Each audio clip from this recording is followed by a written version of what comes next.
Hi students, this is K. Mujakar, lecturer in commerce. In today's video, we can discuss about the some of the part regarding the interbank market, wholesale market, as well as retail market. Before going to discuss this video, till now who have not yet subscribed, please subscribe. Okay, ఇక్కడ foreign exchange మార్కెట్లో మొట్టమొదటిగా మనము inter bank గురించి already discuss చేస్తున్నాం. మీకు చాలాసార్లు చెప్పినాను, inter bank అంటే nothing but communication between two banks regarding the loans or deposits or working relationship, whatever it may be. ఇంకా చెప్పుకోవాలంటే అంటే కమ్యూనికేషన్స్ ఎవరి మధ్య జరుగుతుంది జనరల్గా మనం చెప్పుకోవాలంటే ఇంటర్ బ్యాంక్ అంటే సెంట్రల్ బ్యాంక్స్ కానీ కమర్షియల్ బ్యాంక్స్ కానీ వీళ్ళ మధ్య కదా కమ్యూనికేషన్స్. అంటే ఒక కమర్షియల్ బ్యాంక్ నుంచి ఇంకో కమర్షియల్ బ్యాంకు, ఒక ఫైనాన్షియల్ ఇన్స్టిట్యూషన్ నుంచి ఇంకో ఫైనాన్షియల్ ఇన్స్టిట్యూషన్, ఒక సెంట్రల్ బ్యాంక్ నుంచి ఇంకో సెంట్రల్ బ్యాంక్స్, ఈ విధంగా. అందుకని నేను ఇంటర్ బ్యాంక్ అని చెప్పుకుంటున్నాను. ఇక్కడ హోల్సేల్ మార్కెట్ అంటే చెప్పుకున్నట్టయితే ఇప్పుడు మన యొక్క ట్రాన్సాక్షన్స్ ఏ విధంగా ఉంటుందంటే హై లెవెల్ లార్జ్లో ఉంటుంది. జనరల్గా మనకు హోల్సేల్ మార్కెట్ యొక్క నార్మల్ ఏమి అంటే నార్మల్ ఒక బిజినెస్ యాక్టివిటీలో తీసుకుంటే ప్రోడక్ట్స్ లంసంలో ఉంటుంది, దాని యొక్క ప్రైస్ అనేమో కాస్ట్ ఏమో తక్కువ ఉంటుంది. ఇక్కడ కూడా సేమ్, ట్రాన్సాక్షన్స్ ఏమో లార్జ్గా ఉంటుంది, అందులో జరిగే ఫిక్స్డ్ ఎక్స్చేంజ్ కానీ ఫ్లోటింగ్ ఎక్స్చేంజ్ కానీ చాలా తక్కువ ఉంటుంది. Why? Because it has an large turnover. మీకు చెప్పినాను ఆల్రెడీ ప్రీవియస్లో కూడా ఎంత టర్న్ ఓవర్ ఉంటుందంటే అప్రాక్సిమేట్గా చెప్పుకోవాలంటే trillion per day, trillions of dollars per day అని చెప్పుకున్నాను. ఓకేనా? అందుకనే మనం ఇక్కడ హోల్సేల్ మార్కెట్లో ఎవరెవరు ఇన్వాల్వ్ అయి ఉంటారు? ఇంటర్ బ్యాంక్ మార్కెట్లో కానీ హోల్సేల్ మార్కెట్లో కానీ ఎవరెవరు ఇన్వాల్వ్ అయి ఉంటారు? Central banks, commercial banks, financial institutions, corporate, వీళ్ళందరూ ఏమనుకోవచ్చు మనము ఆథరైజ్డ్ డీలర్స్ కూడా మనం చెప్పుకోవచ్చు. ఈ డీలర్సే కదా అక్కడ మార్కెట్లో పాల్గొంటూ ఉండేది. అందుకని మనము ఈ విధంగా మనము కన్సిడర్ చేసుకుంటున్నాం. ఇంకోటి అప్డేటెడ్ ఇన్ఫర్మేషన్ ఏమిటంటే యాజ్ ఆఫ్ మే 2020కి నేను 2015 అప్పుడు అప్రాక్సిమేట్గా 105 మెంబర్స్ అన్నాను.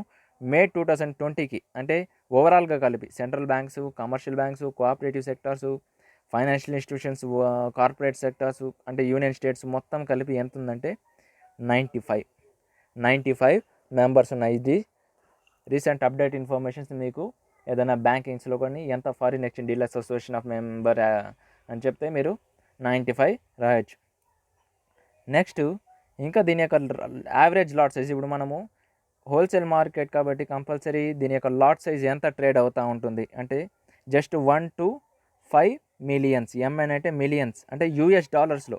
అంటే 1 మిలియన్ నుంచి అంటే మనం ఒక యావరేజ్ అనేది తీసుకుంటున్నాం. యావరేజ్ అంటే మినిమం 1 to 5 మిలియన్ మధ్య యూఎస్ డాలర్స్ ఎంత అని. ఇప్పుడు నేను ఇది యావరేజ్ సైజు. ఇప్పుడు ఈ యావరేజ్ సైజు జనరల్గా అప్రాక్సిమేట్గా నేను 1 మిలియన్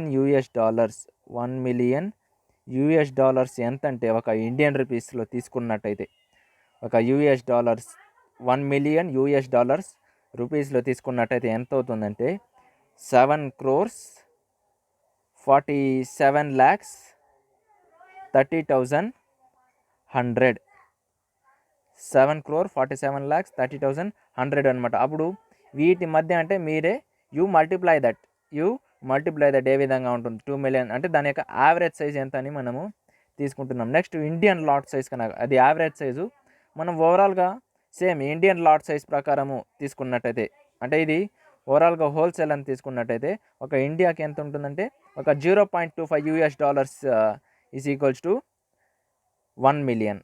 0 అంటే దాని 0.25 అంటే అప్రాక్సిమేట్గా మనకు తెలుస్తుంది 25 యూఎస్ డాలర్స్ ఉంటే 1 మిలియన్. అప్పుడు 1 మిలియన్ యూఎస్ డాలర్స్ అయితే ఇప్పుడే మీకు దాని యొక్క కరెన్సీ రూపంలో చెప్పినాను. ఇక్కడ జస్ట్ మిలియన్లో చెప్పుకొచ్చున్నట్టయితే ఈ విధంగా ఉంటుందన్నమాట. నెక్స్ట్ చెప్పుకోవాలంటే రీటైల్ మార్కెట్ స్మాలెస్ట్ మార్కెట్ కాబట్టి ఏమేమి ఉంటాయి? టూరిస్ట్కి సంబంధించిన యాక్టివిటీసు, ఇండివిజువల్ నీడ్స్ దేంట్లో foreign exchange in the form of taxes, drafts, ఎక్స్పోర్టర్స్కి సంబంధించింది. The amount is small in this market. ఎందుకు స్మాల్ అంటే రీటైల్ మార్కెట్. అదే హోల్సేల్లో చెప్పుకున్నట్టయితే లార్జ్ మార్కెట్ అని చెప్పుకోవచ్చు. ఇక్కడ హోల్సేల్ మార్కెట్ ఇప్పుడు మీకు చెప్పినాను కదా, జనరల్గా రీటైలర్ అంటే జస్ట్ టూరిస్ట్ కానీ ఇవి జస్ట్ మీరు డయాగ్రామ్లో కూడా చూపించుకోవచ్చు, నోట్ వరీ. ఇక్కడ హోల్సేల్ మార్కెట్ అంటే ఇంకొంత క్లారిటీ మీకు డయాగ్రామ్లో చూపిస్తాను ఎవరెవరు ఇన్వాల్వ్ అయింటారు. అంటే ఆన్లైన్ ట్రాన్స్ఫర్ కాబట్టి జస్ట్ ఇక్కడ సిస్టమ్ డయాగ్రామ్ ఉంది. ఇందులో ఎవరెవరు ఉంటారు, కార్పొరేట్స్, బ్యాంక్స్, ఓవరాల్ ఇక్కడ ఎవరెవరు ఉంటారు, కార్పొరేట్స్ ఉంటాయి, బ్యాంక్స్ ఉంటాయి, ఫైనాన్షియల్ ఇంటర్మీడియట్స్ మీకు చాలాసార్లు చెప్పినాను, సెంట్రల్ బ్యాంక్స్ ఉంటాయి, ఇంకా చెప్పుకోవాలంటే స్టేట్స్ ఉంటాయి, స్పెక్యులేటర్స్ కంపల్సరీ, ఎక్కడైనా తీసుకున్నట్టు స్పెక్యులేటర్స్ కంపల్సరీ ఉంటారు. ఇంకా స్టేట్స్ అంటే సేమ్ ఇవే కార్పొరేట్ బ్యాంక్స్ అని ఇక్కడ మనం చెప్పుకున్నాం కదా, ఇక్కడ జస్ట్ కార్పొరేట్ యూనియన్ స్టేట్స్ అని ఆ విధంగా చెప్పుకున్నట్టు. నెక్స్ట్ ఇంకా చెప్పుకోవాలంటే హెడ్జ్ ఫండ్స్ అంటే జస్ట్ మినిమైజ్ ద ఫండ్స్, అంటే రిస్క్ని తగ్గించుకుంటా. ఇప్పుడు డెరివేటివ్స్ కాంట్రాక్ట్ కూడా చెప్పుకోవచ్చు దీన్ని మనం. వీ కెన్ డెరివేటివ్స్ కాంట్రాక్టే ఎందుకు మనం చూస్ చేసుకునేది, వచ్చిన రిస్క్ని తగ్గించుకోవడానికి డెరివేటివ్స్ కాంట్రాక్ట్ చూస్ చేసుకుంటాం. అంటే టైంని చూసి ప్రాఫిట్స్కి అమ్మడం. ఇప్పుడు ఆప్షన్ కాంట్రాక్ట్ అనుకోండి, మనకి లాభాలు రాకపోతే మనం సేల్ చేయము, మనం లాభాలు వస్తే కంపల్సరీ పే చేస్తాం. కాకపోతే డెరివేటివ్స్ రావడం వలన కదా మనము యొక్క ఫండ్స్ని మనం ఏం చేస్తాము, హెడ్జింగ్ చేస్తున్నాం, అంటే రిస్క్ని తగ్గించుకుంటున్నాము. అందుకని ఇవి కూడా రిస్క్ని తగ్గించుకుంటున్నాము అన్నట్టయితేనే మనకు తెలిసిపోతుంది ఆటోమేటిక్గా ఇక్కడ హోల్సేల్ అని మనకు అర్థమైపోతుంది. నెక్స్ట్ జస్ట్ ఇక్కడ ఎక్స్చేంజ్ రేట్స్ గురించి చెప్తాను. అంటే యాజ్ ఆఫ్ ఇది అఫ్కోర్స్ 2009 డేటా ఆ యొక్క ఆథర్ అనేది మనకి ఇచ్చినారు. Of course you use the net and you know the updated information. ఇప్పుడు ఇండియన్ కరెన్సీ అయితే అప్రాక్సిమేట్గా $1 ఈక్వల్స్ టు 74 రూపీస్ అబవ్ ఉంది.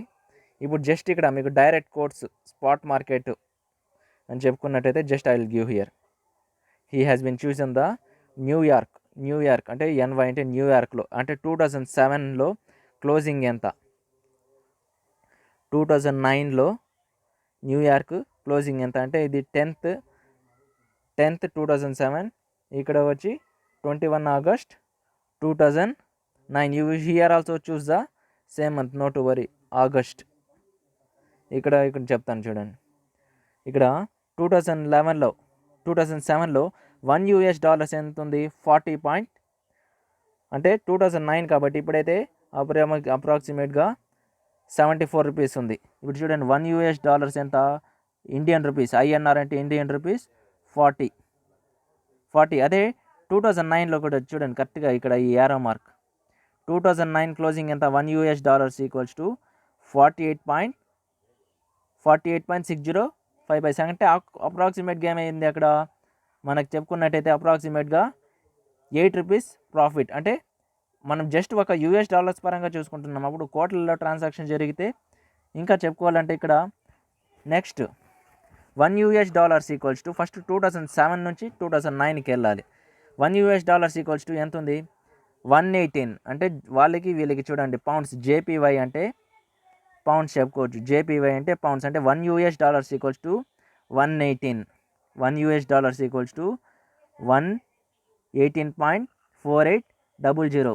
సేమ్ ఇక్కడికి వెళ్ళేసరికి ఇక్కడ చూడండి అప్రాక్సిమేట్గా ఇక్కడ ఏమైపోయింది, తగ్గిపోయింది. అంటే ఇక్కడేమో లాసెస్ అనేది వస్తూ ఉంది, అంటే మనకు తగ్గింది. కాకపోతే ఇంకోటి ఏమిటంటే మనం ఒక ఫ్యాక్ట్ చెప్పుకోవాల్సింది, ఇక్కడ జపానీస్ యొక్క యెన్స్ ఏమవుతుందంటే డెవలప్డ్ అవుతూ ఉంది, అంటే వాళ్ళ కంట్రీ డెవలప్మెంట్ అవుతూ ఉంది.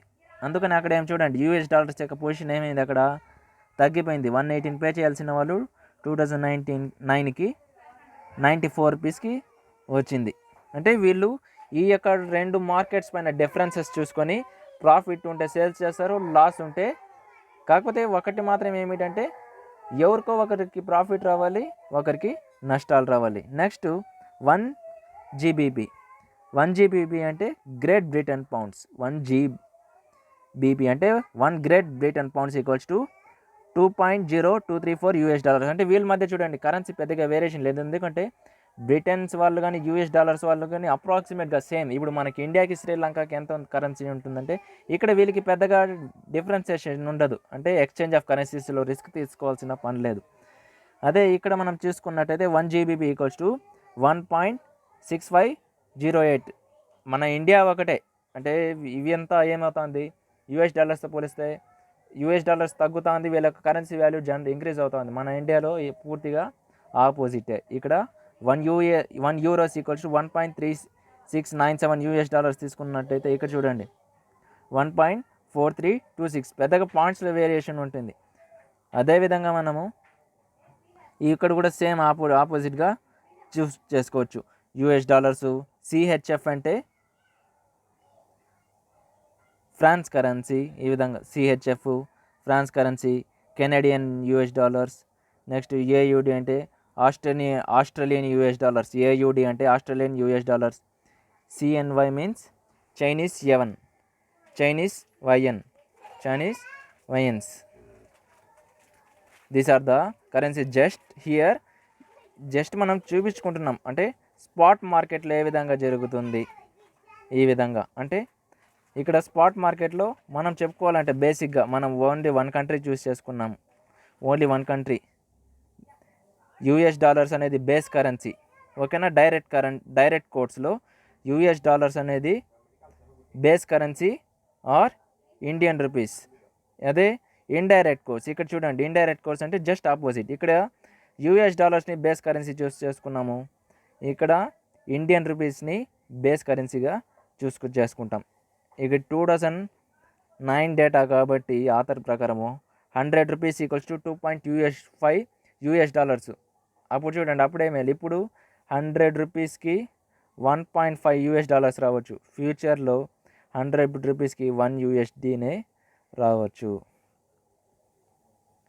Next there are types of exchange rates ఉన్నాయి, మనం నెక్స్ట్ వీడియోలో డిస్కస్ చేస్తాం, ఓకేనా. Still we have types of exchange rates and forex terms we can discuss in next video. Thanks for watching.